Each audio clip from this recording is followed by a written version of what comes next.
বিবেকানন্দের ভাষায় মূর্খ ভারতবাসী চণ্ডাল ভারতবাসীর দায়ভার তিনি তুলে নিলেন নিজের কাঁধে।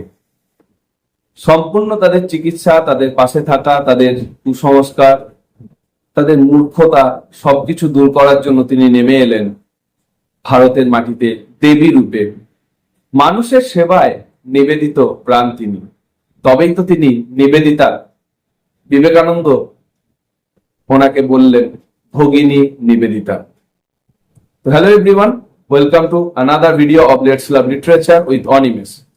ক্লাস 11-এ তোমাদের সিস্টার নিবেদিতার লেখা দুটো চ্যাপ্টার তোমাদেরকে দেওয়া হয়েছে তোমাদের সিলেবাসে, এবং সেটা নেওয়া হয়েছে the master as I saw him থেকে। এই পুরো গ্রন্থ থেকে দুটো চ্যাপ্টার তুলে দেওয়া হয়েছে, একটা দ্য স্বামী অ্যান্ড দ্য মাদার ওয়ার্শিপ এবং দ্বিতীয় অমরনাথ। এই দুটো চ্যাপ্টার আমি তোমাদের সলভ করে দেব লাইন বাই লাইন, এবং তার এমসিকিউ পার্টও এনে দেবো। তো এখনো চ্যানেলে যারা নতুন তারা একটু সাবস্ক্রাইব করে দিও, শেয়ার করে চ্যানেলটার পাশে থেকো, আর একটু যাতে গ্রো হয় চ্যানেলটা। তো চলো জেনে নি কে ছিলেন এই sister Nivedita. Margaret Elizabeth Nobel, যিনি সিস্টার নিবেদিতা বা ভগিনী নিবেদিতা নামে আমাদের কাছে বিশেষভাবে পরিচিত। ভারতবর্ষের জন্য প্রচুর মহিয়সী মহিলা যারা জীবন উৎসর্গ করেছিলেন, ভগিনী নিবেদিতা তাদের মধ্যে একজন। 1867 সালের 28 অক্টোবর আয়ারল্যান্ডে জন্মগ্রহণ করেন তিনি, একটি ডাঙ্গানান শহরে। বাবার নাম ছিল স্যামুয়েল রিচার্ড নোবেল। মানব সেবাই হলো প্রকৃত ঈশ্বরের সেবা করা, অর্থাৎ জীব সেবাই শিব সেবা। এই জ্ঞান তিনি বাবার কাছ থেকে এবং তার কলেজের একজন প্রফেসরের কাছ থেকে তিনি অর্জন করেছিলেন। আয়ারল্যান্ডের একটি স্কুলে তিনি প্রথম তার কর্মজীবন শুরু করেছিলেন শিক্ষিকা হিসেবে। প্রথম স্বামী বিবেকানন্দের সঙ্গে নিবেদিতার দেখা হয় 1895 সালে। স্বামীজিকে দেখার পর উনি ভীষণভাবে ওনার দর্শনের দ্বারা প্রভাবিত হন। 1898 সালে তিনি কলকাতার উদ্দেশ্যে যাত্রা করেন। তিনি আসেন আমাদের দেশে। স্বামীজি তাকে মানুষের সেবায় আত্মত্যাগের মন্ত্রে দীক্ষিত করেন এবং তাকে বলেন, মানুষের সেবায় নিবেদিত তোমার প্রাণ, তাই তুমি নিবেদিতা। উনি নাম দেন তার নিবেদিতা। সেই সকল মেয়েদের শিক্ষার প্রসারে তিনি ব্যাপক কাজ করেন, যে সমস্ত মেয়েরা শিক্ষার আলো থেকে দূরে ছিল। ইন্ডিয়া তখন অনেকভাবে পিছিয়ে ছিল, বিশেষ করে মেয়েদের শিক্ষার ক্ষেত্রে। তো সেই মহিলাদের শিক্ষার প্রসারে সিস্টার নিবেদিতা ব্যাপকভাবে তার অবদান রাখেন। 1898 সালে বাগবাজারে কলকাতার একটি বালিকা বিদ্যালয় তিনি প্রতিষ্ঠা করেন। সেখানে মেয়েদের শিক্ষার জন্য তিনি প্রচুর পরিশ্রম করেছিলেন। স্বামীজি একবার একটি চিঠিতে সিস্টার নিবেদিতাকে লিখেছিলেন যে, নির্দ্বিধায় আমায় বলতে হচ্ছে যে আমি এখন দৃঢ়ভাবে বিশ্বাস করি যে ভারতের কাজে তোমার এক উজ্জ্বল ভবিষ্যৎ রয়েছে। ভারতীয়দের, বিশেষত মহিলাদের জন্য কাজের উদ্দেশ্যে যা প্রয়োজন তা হলো একজন মহিলার, একজন প্রকৃত সিংহীর, কোনো পুরুষ মানুষের নয়। স্বামীজির পাশ্চাত্য শিষ্যদের মধ্যে নিবেদিতা একজন অসামান্য ব্যক্তিত্ব। সিস্টার নিবেদিতা শুধুমাত্র একজন শিষ্যই ছিলেন না, তিনি একজন পণ্ডিত এবং লেখিকাও ছিলেন। উনি প্রচুর বই লিখেছেন, তার মধ্যে the web of Indian life, Kali the mother, the master as I saw him, notes of some wanderings with Swami Vivekananda, এইসব বইগুলো উল্লেখযোগ্য। ভারতের যে সংস্কৃতি, রীতিনীতি সবকিছু নিয়ে যে বিদেশিদের, অর্থাৎ বিশেষ করে ইউরোপিয়ান কান্ট্রিগুলোর যে একটা ভুল ধারণা ছিল আমাদেরকে নিয়ে, যে আমরা হচ্ছি একবারে অসভ্য বর্বরের দেশ, স্বামীজির মাধ্যমে কি হয়েছিল, অনেকটা ভ্রান্তি কেটেছিল। কিন্তু সিস্টার নিবেদিতা ওনার লেখনীর মাধ্যমে, ওনার যে বইগুলো উনি লিখতেন না, সেই লেখাগুলোর মধ্যে দিয়ে উনি কি করতেন না, বিদেশিদের আমাদের সম্পর্কে যে ভুল ধারণাগুলো ছিল সেগুলোকে ভেঙে দেওয়ার চেষ্টা করেছেন বারবার। 1911 সালের 13ই অক্টোবর শিলিগুড়িতে সিস্টার নিবেদিতা তার শেষ নিঃশ্বাস ত্যাগ করেন। ওয়েস্ট বেঙ্গল বোর্ডের ক্লাস 11-এ তোমাদের যে নতুন সিলেবাস এসছে সেখানে দ্য স্বামী অ্যান্ড মাদার ওয়ার্শিপ যে পাঠ্যটা তোমাদের দিয়েছে, এটা নেওয়া হয়েছে সিস্টার নিবেদিতার লেখা the master as I saw him এই বই থেকে। স্বামী বিবেকানন্দের সংস্পর্শে থাকাকালীন সিস্টার নিবেদিতা ওনাকে খুব কাছ থেকে দেখেন। সেই সময় তিনি উপলব্ধি করেন স্বামী বিবেকানন্দের বিভিন্ন দৃষ্টিভঙ্গি, বিভিন্ন দর্শন। সেখান থেকেই উনি এই বইটি লিখেছিলেন the master as I saw him, এবং সেই বইয়ের 11 নম্বর চ্যাপ্টার হচ্ছে তোমাদের এই সিলেবাসে দেওয়া স্বামী অ্যান্ড মাদার ওয়ার্শিপ। তো এটা কি নিয়ে লেখা বুঝতেই পারছো। মাদার ওয়ার্শিপ বলতে কি, স্বামী বলতে এখানে সবসময় স্বামী বিবেকানন্দের কথা বলেছে, আর মাদার ওয়ার্শিপ বলতে কি না, স্বামী বিবেকানন্দ যেহেতু মা কালীর পুজো করতেন, রামকৃষ্ণ পরমহংসদেবের শিষ্য ছিলেন, তাই সেই হিসেবে স্বামীজির মা বলতে এখানে মা কালীকে বুঝিয়েছে, গডিস আমাদের দেবী যে কালী মা তাকে বুঝিয়েছে। ঠিক আছে, তো এই চ্যাপ্টারে তোমরা দেখতে পাবে যে দেবী কালীর প্রতি স্বামী বিবেকানন্দের যে ব্যক্তিগত উপলব্ধি, ওনার যে দর্শন, স্বামী বিবেকানন্দের যে ভালোবাসা বা কালী মায়ের প্রতি বিভিন্ন দিকগুলো এই চ্যাপ্টারের মধ্যে তোমাদের বর্ণনা করা হয়েছে। এখানে কালীর প্রতি ওনার সত্যিকারের একটা আকর্ষণ ছিল, অসীম আনন্দ। আমরা দেখতে পাবো যে মন্দিরের যে আমরা পশু বলি দিই, রক্তদান, এই যে কালী মায়ের পুজো, সেই সব নিয়েও স্বামী বিবেকানন্দর যে দর্শন, স্বামী বিবেকানন্দ কি বলেছেন, সেগুলো তোমাদের এই চ্যাপ্টারে আমরা দেখতে পাবো। মোটামুটি এটাই ছিল সামারি। তো চলো আজকে টেক্সটটা শুরু করা যাক। তো দেখো টাইটেল শুরু হচ্ছে কিভাবে। টাইটেলটা প্রথমেই পেয়ে যাচ্ছি, দেখো দুটো ওয়ার্ড, দ্য স্বামী অ্যান্ড মাদার ওয়ার্শিপ। তাহলে স্বামী হচ্ছেন স্বামী বিবেকানন্দের কথা এখানে বলা হচ্ছে। অ্যান্ড মাদার ওয়ার্শিপ, এখানে মাদার বলতে মা কালী, মা কালীর কথা বলা হচ্ছে। এবং এর কারণ হচ্ছে যে স্বামী কিভাবে মা কালীর পুজো করতেন বা মা কালীকে কি চোখে দেখতেন, সেই বিষয়টা নিয়ে এখানে বর্ণনা করা হয়েছে। তাহলে চলো এর লাইন বাই লাইন শুরু করা যাক।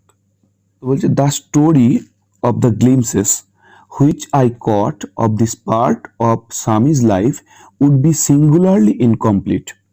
একটু তোমাদের টাফ লাগতে পারে কিছু ওয়ার্ডগুলো, তো সেক্ষেত্রে একটু মন দিয়ে শোনো। যে দ্য স্টোরি, সেই গল্পটা, of the glimpses which I caught of the part of Swamiji's life would be singularly incomplete, মানে স্বামীজির জীবনে যে কয়েকটা ঝলক আমি দেখেছি সেখানে আমি তুলে ধরার চেষ্টা করছি।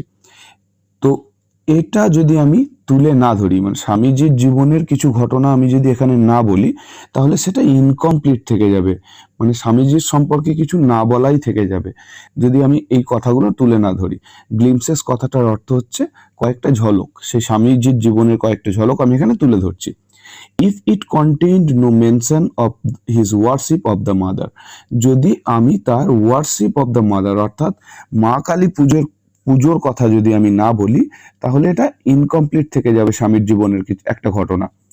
স্পিরিচুয়ালি স্পিকিং, মানে এখানে বলছে যে আমি একদম স্পিরিচুয়ালি কথা বলছি, কি I have always felt that there were two element in his consciousness. স্বামীজির যে চেতনা, কনসাসনেস মানে হচ্ছে চেতনা, অর্থাৎ চেতনার মধ্যে সবসময় দুটো দিক থাকতো।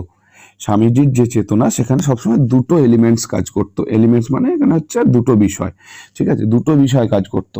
যেমন আমাদের দেখবে কোনো ডিসিশন নেওয়ার আগে একবার এটা ভাবছি করব, আবার ভাবি যে না না ঠিক আছে থাক, এটা করব না, অন্যভাবে এটা ভাবি, অন্যভাবে এটা করা যেতেই পারে। এরকম করে আমরা নানাভাবে এই জিনিসগুলোকে আমরা ভেবে থাকি। তো সেরকম আমাদের মধ্যেও দেখো দুরকম কনসাসনেস, দুরকম চেতনা কাজ করে।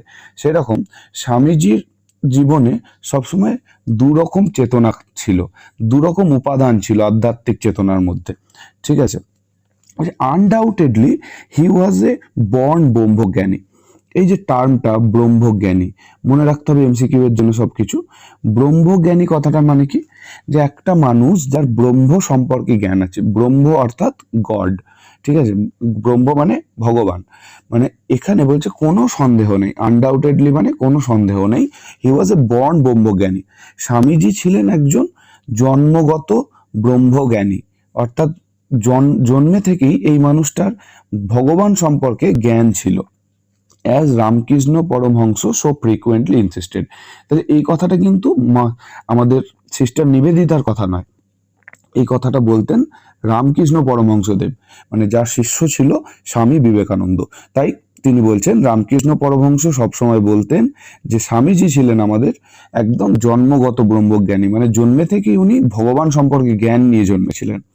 When he was only 8 year old, স্বামীজির যখন মাত্র 8 বছর বয়স ছিল, মনে রাখতে হবে বয়সগুলো, সিটিং অ্যাট হিজ প্লে, যখন খেলা করতেন। 8 বছর বয়সী বাচ্চা কি করে, খেলা টেলা করে, সেরকম ব্যাপারটা। 8 বছর বয়স ছিল মাত্র, তখন ও যখন খেলা করত, he had developed the power of entering সমাধি। সমাধি কথাটা মানে বুঝতে হবে এখানে, এখানে সমাধি কথাটা মানে হচ্ছে ধ্যান মগ্ন হয়ে যাওয়া। মানে কি, ধ্যান কারা করতে পারে, যারা কোনো ভাবে ধরো তীব্রভাবে যারা ধ্যান করতে পারে, তারা একদম হঠাৎ করে প্রচন্ড মনোসংযোগের প্রয়োজন হয়, না হলে ধ্যান করতে পারবে না। আমি চাইলেই চোখ বুজে বসে থাকলে কিন্তু ধ্যান করা হয় না। ধ্যান করা মানে তুমি একদম নিজের দেহ ছেড়ে দিয়েছো, অন্য জগতে তুমি পৌঁছে গেছো, তাই সমাধি নিয়ে নিয়েছো, একদম নিজের দেহের সমাধি নিয়ে নিয়েছো, দেহ মনের সমাধি। তাই এখানে সমাধি কথাটা ব্যবহার করা হচ্ছে। বলছে যখন মাত্র 8 বছর বয়স ছিল, তখন থেকে এই স্বামী বিবেকানন্দ সমাধি নিয়ে নিতে পারতেন একদম, ঠিক আছে। তাহলে তাহলে এখানে বোঝা যাচ্ছে যে উনি প্রচন্ড মনোসংযোগী ছিলেন ছোটবেলা থেকেই, তিনি একদম ধর্মকর্ম নিয়ে একদম ভীষণ মনোসংযোগী ছিলেন। The religious idea towards which he naturally gravitated. তো বলছেন এখানে কি, তো এই গ্র্যাভিটেটেড শব্দটার অর্থ কি, গ্র্যাভিটেটেড শব্দটার অর্থ হচ্ছে আগ্রহ থাকা কোনো কিছুর প্রতি ঝুঁকে পড়া। মানে যে রিলিজিয়াস অর্থাৎ ধার্মিক আইডিয়াগুলো, যে ধার্মিক দিকগুলো স্বামীজি অর্থাৎ স্বামী বিবেকানন্দ পোষণ করতেন, যেগুলোর দিকে তিনি ঝুঁকেছিলেন, were highly abstract and philosophical. তো ধর্ম সম্পর্কে তার ধারণা একদম কেমন না, অ্যাবস্ট্রাক্ট অ্যান্ড ফিলোসফিক্যাল। অ্যাবস্ট্রাক্ট মানে হচ্ছে বিমূর্ত, অ্যান্ড ফিলোসফিক্যাল মানে হচ্ছে দার্শনিক সুলভ। একটা খুব হাইলি বিমূর্ত এবং দার্শনিক সুলভ একটা আইডিয়া উনি পোষণ করতেন নিজের মধ্যে। দ্য ভেরি রিভার্স, এই রিভার্স কথাটার অর্থ হচ্ছে বিপরীত, বলছে সম্পূর্ণ বিপরীত ছিল কি থেকে না, of those which are commonly referred to as idolatrous. Idolatrous কথাটা মানে কি, মূর্তি পুজো করা। মানে ধর্ম মানেই যে মূর্তি পুজো করা, একটা মূর্তি আছে সেই মূর্তিটাকে পুজো করতে হবে, এই ধারণার বিপরীত তিনি পোষণ করতেন। অর্থাৎ এই ধারণায় বিশ্বাস করতেন না। মানে আমাদের কাছে যারা হিন্দু ধর্মে বিশ্বাসী, তাদের কাছে কি ঠাকুর মানে কি, কারো কাছে ধরো দেবী দুর্গা, হ্যাঁ দেবী দুর্গা 10টা হাত আছে, হ্যাঁ মা কালী মানে 4টে হাত আছে, এই যে ব্যাপারগুলো, তাদের একটা নির্দিষ্ট দেখো মূর্তি আছে আমাদের কাছে।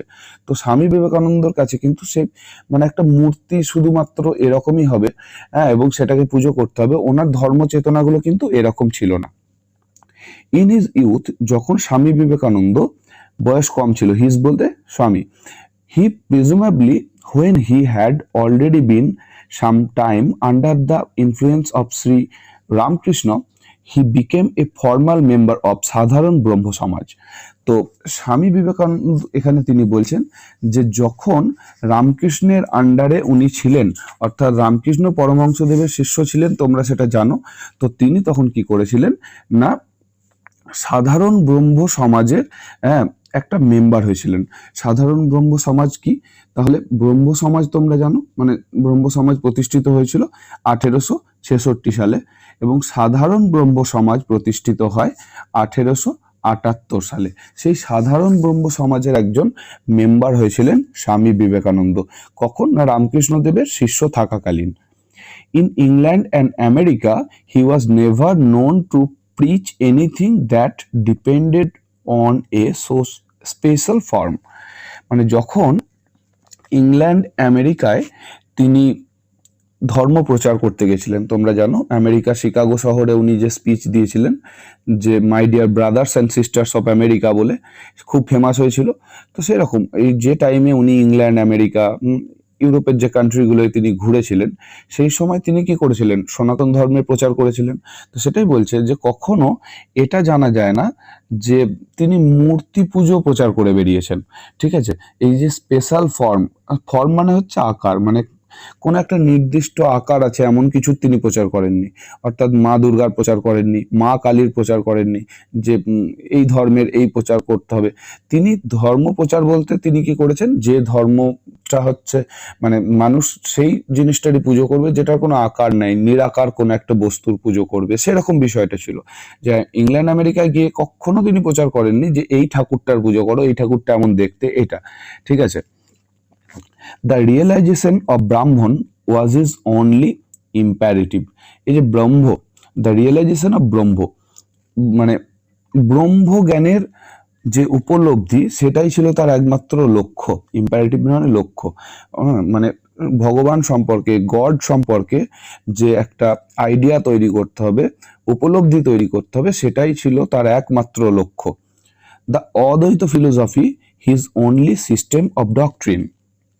আর অদ্বৈত মতবাদ তোমরা জানো যে বেদ উপনিষদ এসবগুলো আছে, সেই বেদান্তর একটা অংশ হচ্ছে এই অদ্বৈত ফিলোসফি। বানানগুলো তোমরা মনে রাখবে, এমসিকিউতে কাজে লাগবে। হ্যাঁ, তো সেই অদ্বৈত ফিলোসফিটি ছিল বেদান্ত থেকে নেওয়া। বলছে এই অদ্বৈত দর্শন যেটা, সেটাই ছিল তার একমাত্র মতবাদ।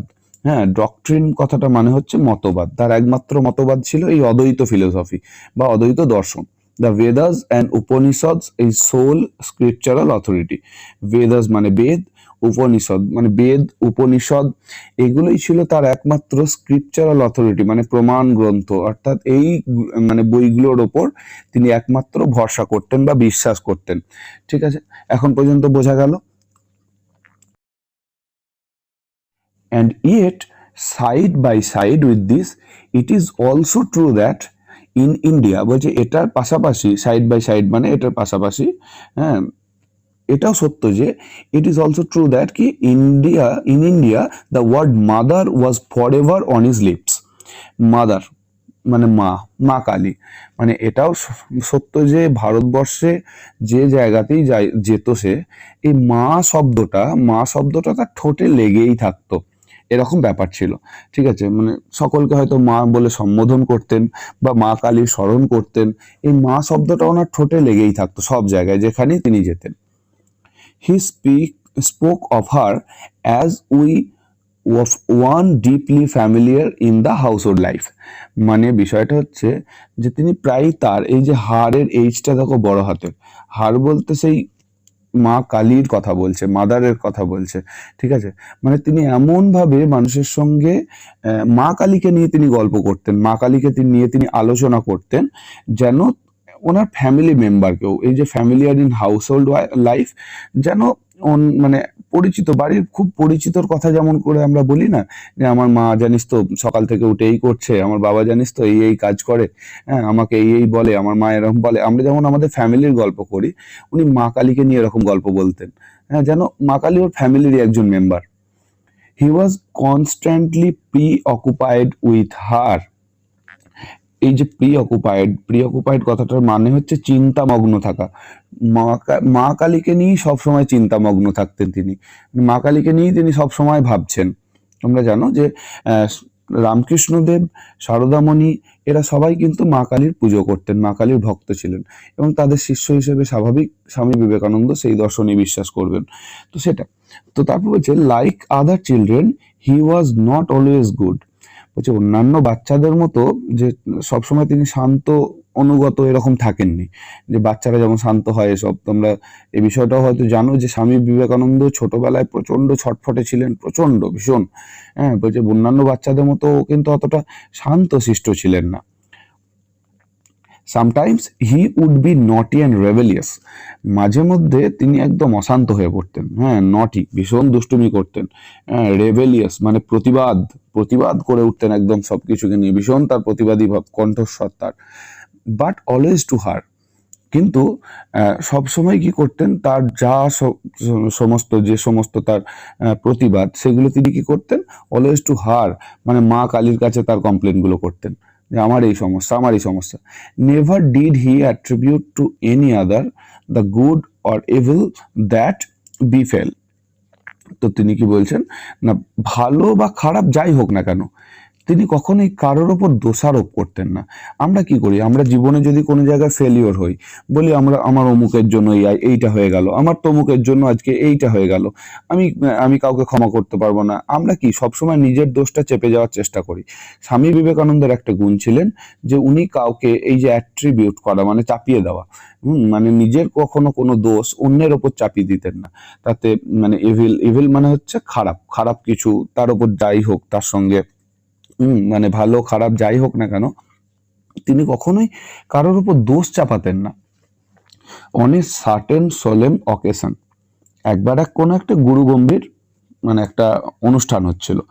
সোলেম কথাটা মানে হচ্ছে জাঁকজমকপূর্ণ, গুরু গম্ভীর, হ্যাঁ, কোনো এক জাঁকজমকপূর্ণ অনুষ্ঠানে he entrusted to a disciple, disciple অর্থাৎ ডিসাইপল মানে শিষ্য, a prayer to her that in his own life he acted as a veritable charm. তো কোনো এক গুরু গম্ভীর একটা অনুষ্ঠানে তিনি কি করেছিলেন, এক শিষ্যকে, একজন ডিসাইপল শিষ্যকে তিনি একটা মন্ত্র শিখিয়েছিলেন, একটা প্রার্থনা শিখিয়েছিলেন, হ্যাঁ, যেটা তার কাছে না সেই শক্তির মতো, মন্ত্র শক্তির মতো, ভেরিটেবল চার্ম মানে হচ্ছে মন্ত্র শক্তির মতো কাজ করতো। মানে সেই একজন মানুষকে তিনি একটা প্রার্থনা শিখিয়ে দিয়েছিলেন যে তুমি রোজ এই প্রার্থনাটা করো, দেখবো তোমার জীবনে এটা ম্যাজিকের মতো কাজ করবে। ভেরিটেবল চার্ম মানে ম্যাজিকের মতো কাজ করা। কি বলেছিলেন, ওই ওই যে মানে যাকে আর কি যে শিষ্যকে তিনি বলেছিলেন তাকে বলেছিলেন অ্যান্ড মাইন্ড, বলছে মনে রেখো সবসময়, হি অ্যাডেড সাডেনলি, সবসময় তিনি বলেছিলেন মনে রেখো, turning with what was almost fierceness upon the receiver. মানে যে মানে ভীষণ উত্তেজিত হয়ে একবার কি মানে ফিয়ার্সনেস মানে উত্তেজিত, তিনি একবার ভীষণ মানে উত্তেজিত হয়ে হঠাৎ করে ভীষণ উত্তেজিত হয়ে গেছেন, দিয়ে রিসিভার, রিসিভার অর্থাৎ যারা শুনছে, যে শিষ্য শুনছিল কথাটা আর কি, তাকে একদম ভীষণ উত্তেজিত হয়ে একটা কথা বলেছিল। কি বলেছিল, make her listen to you when you say it. যখন মা কালীর সঙ্গে তুমি কথা বলছো না, make her listen to you, তাকে তুমি তোমার কথা শুনতে বাধ্য করবে। None of that cringing to mother remember, সবসময় মনে রাখবে যে ক্রিঞ্জিং টু মাদার মানে অসহায় হলেই ঠাকুরকে ডাকতে হবে এমন বিষয়টা নয়। আমরা কি করি, পরীক্ষার সময় অনেক মানে কিছুই পড়া হয়নি, অনেক কিছু পড়া হয়নি, বাদ পড়ে গেছে, হে মা কালী রক্ষা করে দে মা, এবারের মতো রক্ষা করে দে, পরের বার থেকে প্রচুর পড়বো, আমি আর মোটেই ফাঁকি মারবো না, এরকম করি আমরা। আমরা অসহায় হয়ে পড়লে ঠাকুরকে ডাকি, তাই না, এবারের মতো মা উতরে দে মা, এই যে ব্যাপারটা, তাহলে ঠাকুর তোমায় কখনোই দেখা দেবে না। তো তিনি বলছেন যে এমন ভাবে ভগবানকে ডাকতে হবে যেন ভগবান তোমার ডাক শুনতে বাধ্য হয়। অসহায় হলে শুধু ডাকবে, তাহলে কিন্তু ভগবান কখনো তোমাকে মানে সাড়া দেবে না। মানে তোমরা একটা হিন্দি গান শুনেছো, অচ্যুতাম কেশবম কৃষ্ণ দামোদরম, এরকম একটা ভজন শুনেছো, কৃষ্ণ ভজন। সেখানে দেখবে একটা লাইন আছে যে ওখানে বলছে কন कहते हैं ভগবান আতে नहीं, তুম মীরাকে জেসে বুলাতে নেহি। এই কথাটা মানে কি, এই কথাটা মানে হচ্ছে যে কে বলেছে ভগবান আসে না, ভগবান শ্রীকৃষ্ণকে ডাকলে সাড়া দেয় না, তুমি মীরা অর্থাৎ তুমি রাধার মতো তুমি ডাকোনি, রাধার মতো করে তুমি ডাকো, ভগবান শ্রীকৃষ্ণ তোমাকে ধরা দেবে। সেরকমই বিষয়টা, তুমি যদি মন থেকে যদি একটা মা কালীকে ডাকো, তাহলে মা কালী শুনতে বাধ্য তোমার ডাক। কিন্তু তুমি যদি শুধু অসহায় অবস্থা থেকে ডাকো, তাহলে মা কালী কখনো তোমাকে সাড়া দেবে না। ওকে,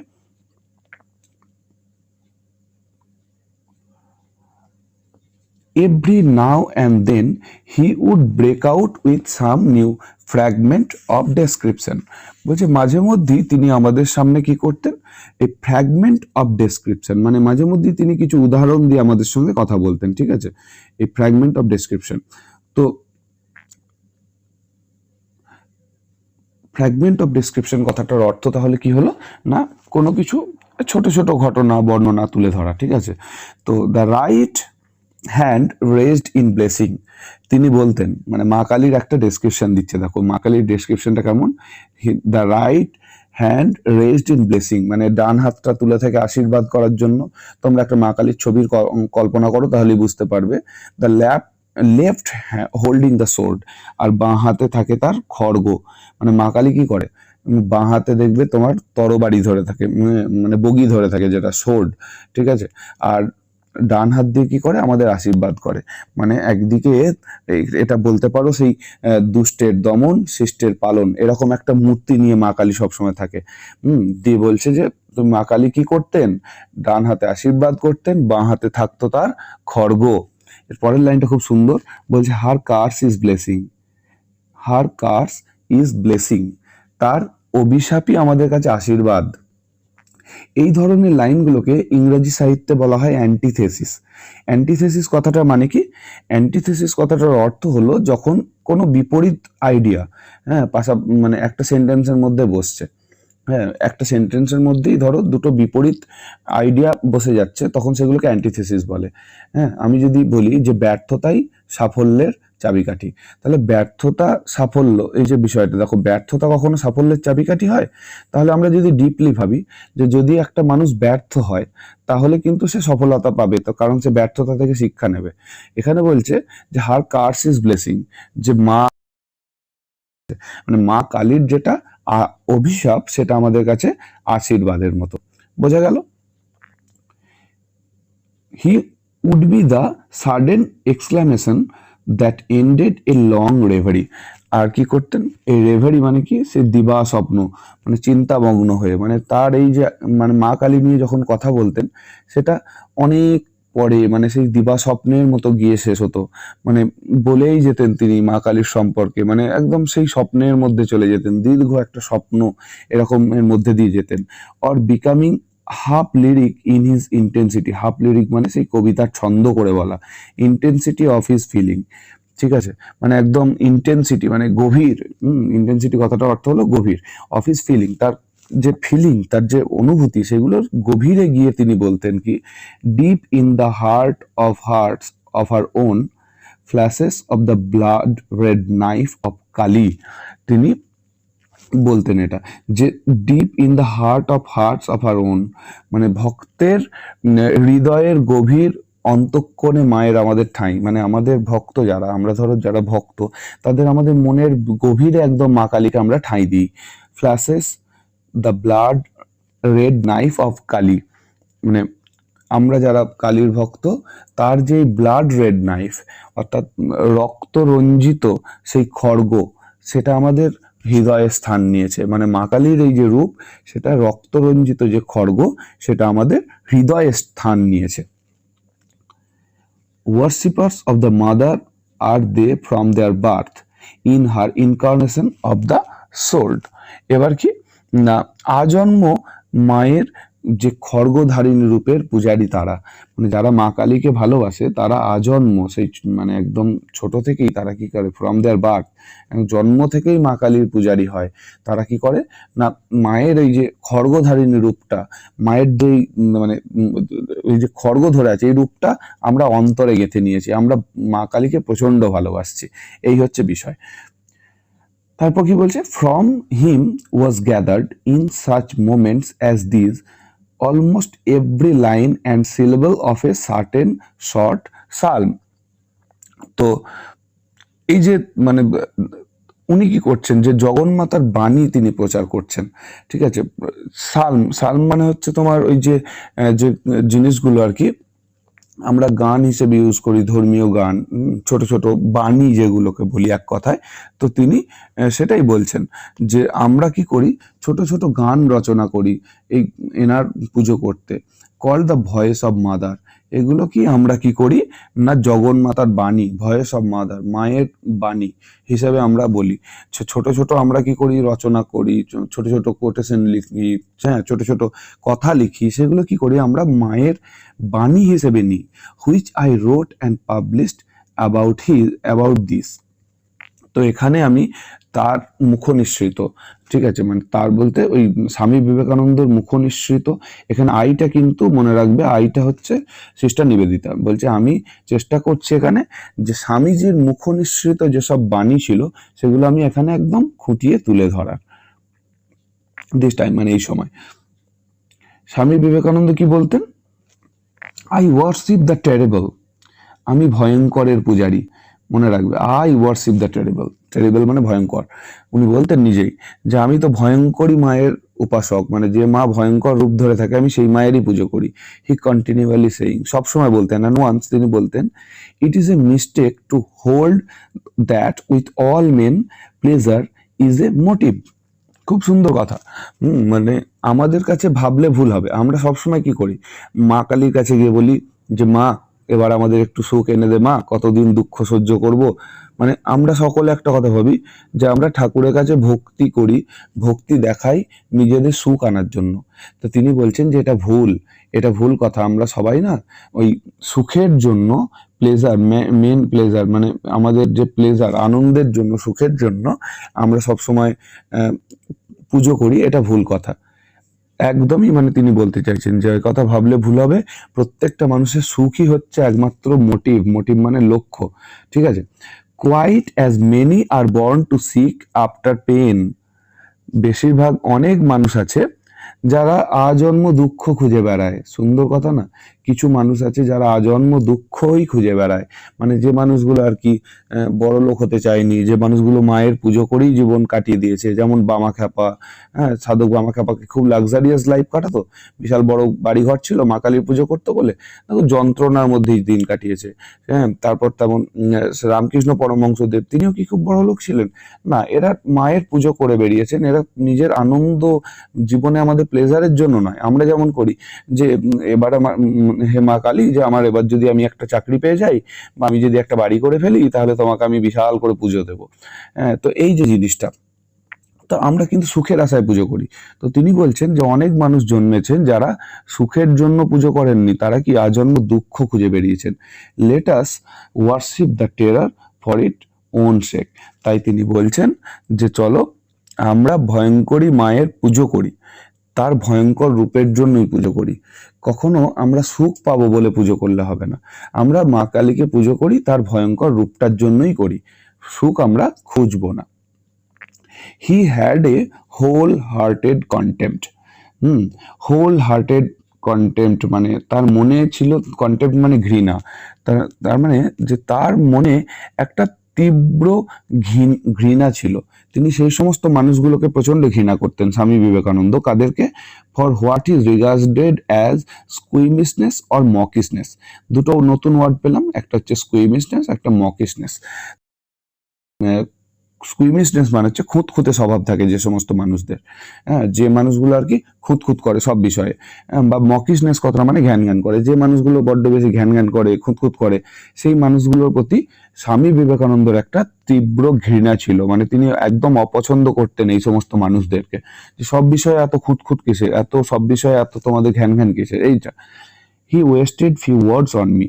মি বলতে সিস্টার নিবেদিতা।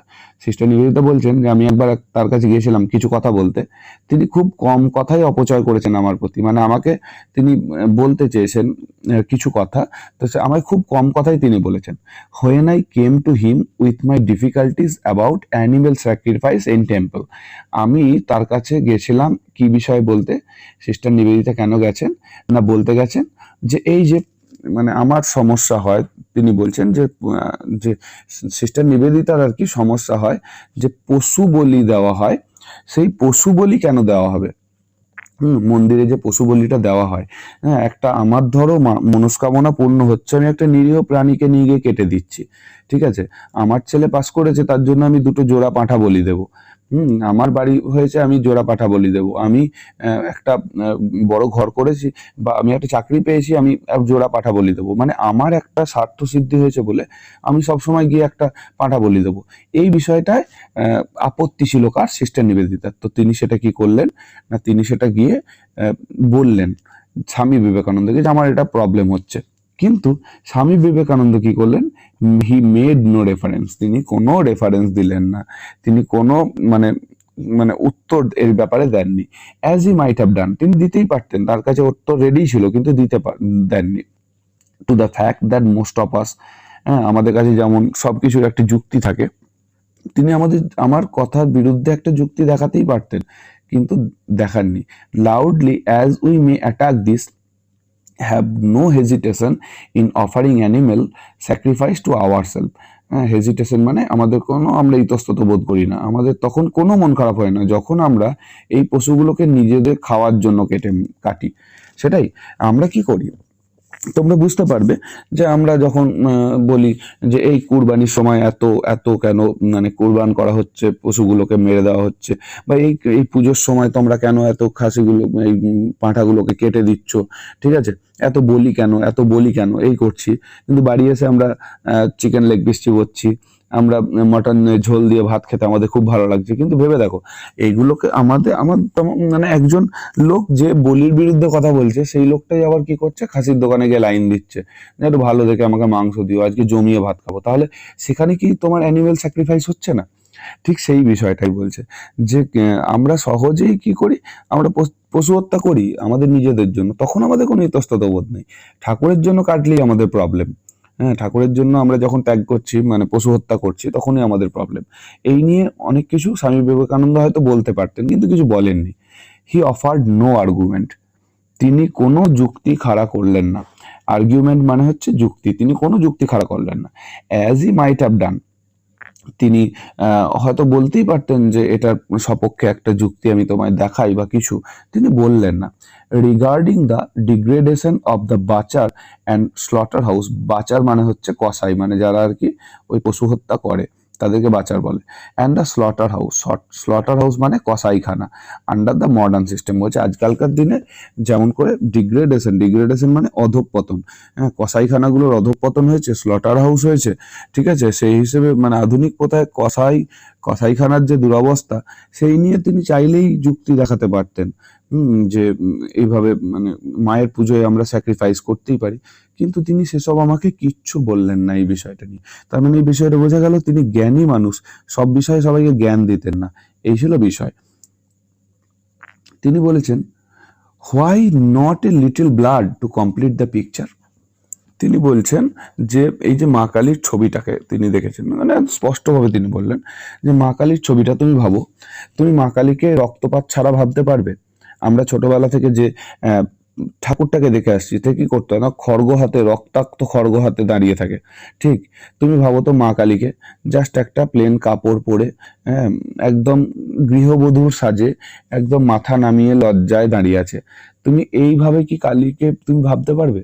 তাহলে কালীর সৃষ্টিটাই হয়েছিল কি মানে সেই অসুরদের দমন করার জন্য। তাহলে যার যেমন রূপ তাকে তো সেই হিসেবেই নিতে হবে। তো সেটাই বলছে যে কালী ঠাকুরের রূপের যে পিকচারটা, সেটাকে কমপ্লিট করার জন্য একটু না হয় রক্তপাতই হলো, কি আর করা আছে।